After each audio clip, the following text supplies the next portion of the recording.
Hi everyone, welcome to this conference. I'm Michelle Macapinlac and I was invited to talk about my outreach group called No One Left Out because I am able to do this outreach even if I'm in Australia and I'm doing the outreach in the Philippines. So, how was I able to do that? I think there's a quick answer to that, which is the main theme for this conference. And yeah, actually, I have it here in my screen to guide me on what I'll share with you. Yes, it's Jesus. So it's really having my life, our lives centered to Jesus. That's the main reason why we are able to do the impossible things like that, doing outreach even I'm overseas. So let's start with my story. Um, yeah, I think you'll be interested in learning how did I start, right? Or how I discovered that calling. So there's this one retreat I attended last 2005 and I met a lady. It's my first time to meet her. Her name is Sonia. I haven't asked her if I can share her story here, but yeah, Sonia is a good friend of mine now. But first time I met her in the retreat last 2005, she asked me, "What do you do, Mitch?" And then I answered, "I'm a statistician. I do analytics." And then she said, "You can do more." And those words really thundered and they were like stuck on me. And I was disturbed after that because I feel like I am called to do more, really do more. So what I did is I explored. I just said yes to different activities, looking for that more that is that she said. So I think those words are really prophetic and it's my calling to do more. So yeah, I push from one activity to another. But after 2 years, one momentous yes led me to attend the beatification of Bishop Alvaro del Portillo. I don't know if you know him, but he's the successor of Saint Josemaria Escriva of Opus Dei. Opus Dei is the personal prelature of the Catholic Church, so it's an institution of the Catholic Church. And I attended his beatification in Spain because I owe him a lot. I mean, there are a lot of favors I ask from him, so I feel that I owe him and I should attend his beatification. So I attended. And in one of the days that we were in Spain, we went to this exhibit in a museum, in an exhibit room where his life was, yeah, in an exhibit. And I saw this like cobweb string like portion in that exhibit room wherein all the initiatives that he started or inspired were there and there were like 50,000 of them. So I was so amazed and I was so inspired that one person can actually start like around 50,000 initiatives, goodness around the world. So my thought then was, wow, for one person to do that, that was a lot. And it's like ripples, right? Ripples of goodness.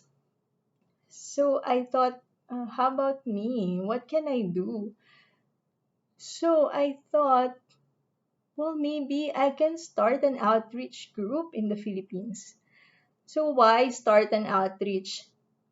The things that helped me were evaluating first my skills or my the talents that God gave me. So one of the talents I noticed is having that skill of organizing activities. So I used to organize meetups or parties for my friends. So I had that skill.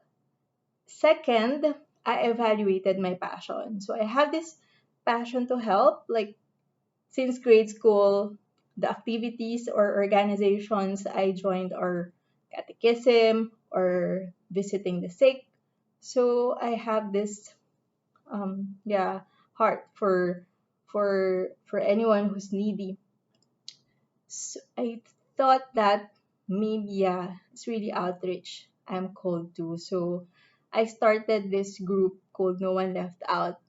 At first, it's only me and my close friends, and we started with the ones that are easy to reach. I mean, the kids in the orphanages, the elderlies, abandoned elderlies in the home for the aged.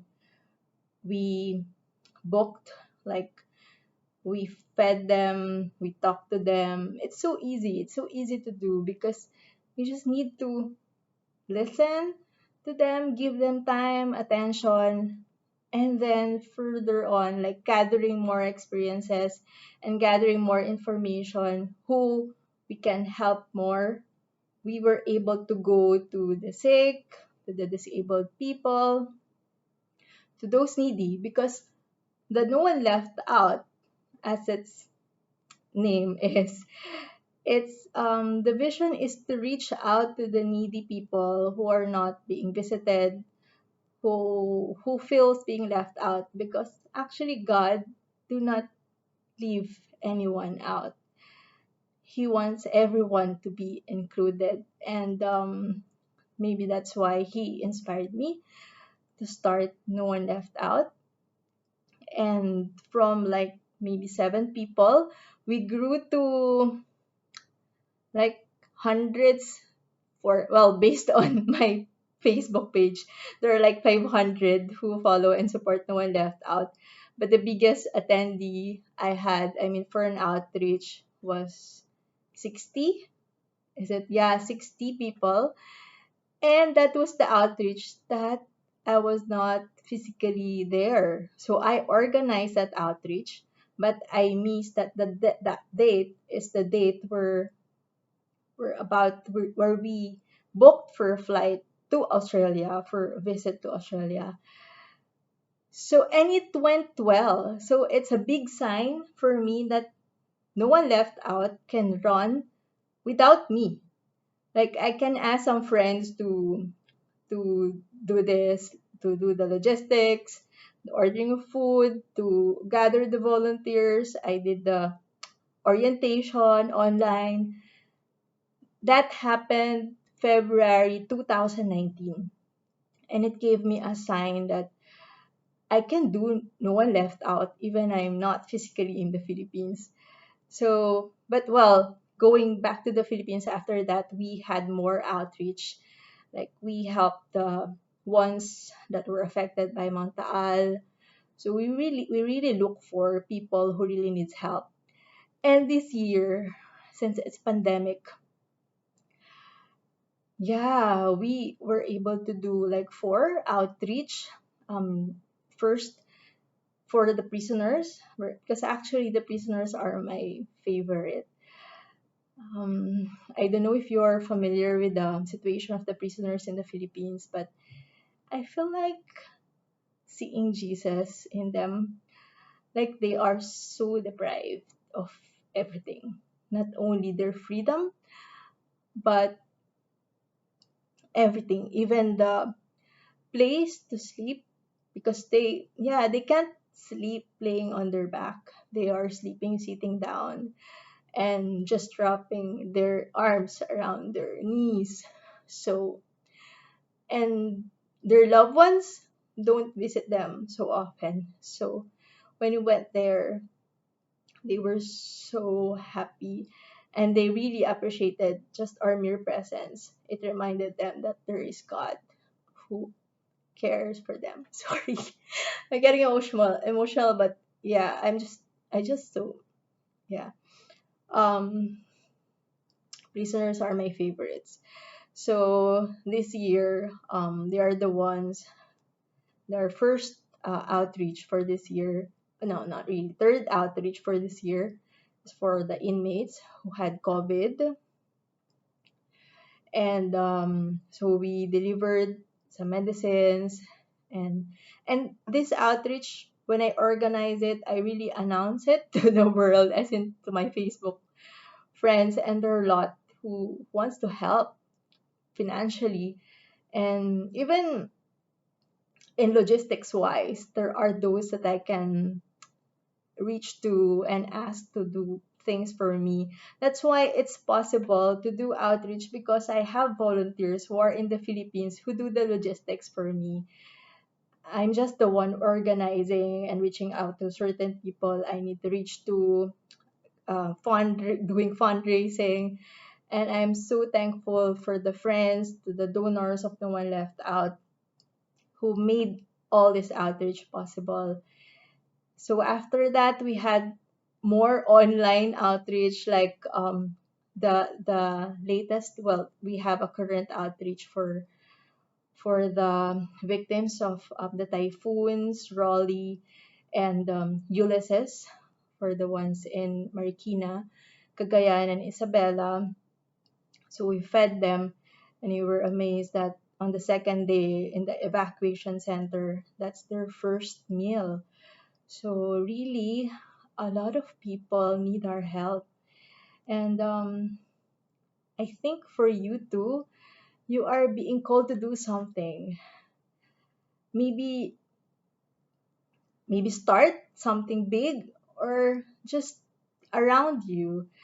I think you were able to hear this already from the teachings of the saints, our Lord Himself, from Pope Francis, that we need to reach to the peripheries, and we can still do it even during pandemic.